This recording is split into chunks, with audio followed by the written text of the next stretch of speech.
I let a stranger hide in my apartment, and I don't know if I regret it. This happened last year, and I still don't know if I made the right call. It was around 11 o'clock at night, and I had just gotten home from a late night shift. I live in a small apartment in a not so great part of the city, so I'm always a little on edge when I'm walking home. That night felt off. As I was unlocking my door, I noticed the guy standing at the end of the hallway.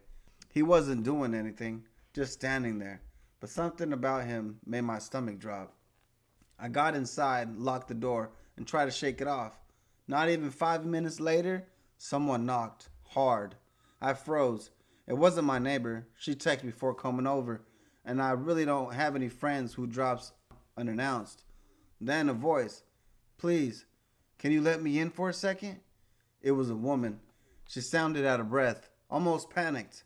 I looked through the peephole, and there she was, maybe mid 20ish, wide eyes, glanced down the hallway as she was being followed. I know, stupid move, but I cracked the door open just a little and asked her what was going on. She whispered, "There's a guy. He's been following her since she left the train." She didn't know where else to go from there.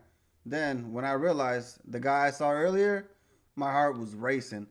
I stepped aside and let her in. I locked the door immediately, turned off the lights, and stood there in the dark, listening. A few seconds later, heavy footsteps passed the door, slow, like someone was looking for something. Then, nothing. She stayed for about 30 minutes, just sitting on the couch shaking.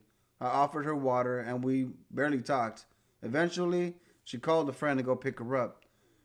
When she left, she just said thank you and disappeared down the hallway. I never saw her again. I don't know if she was telling the truth. Maybe she was really in danger. But I think about that night all the time, and I can't decide if I did the right thing or if I really, really got lucky.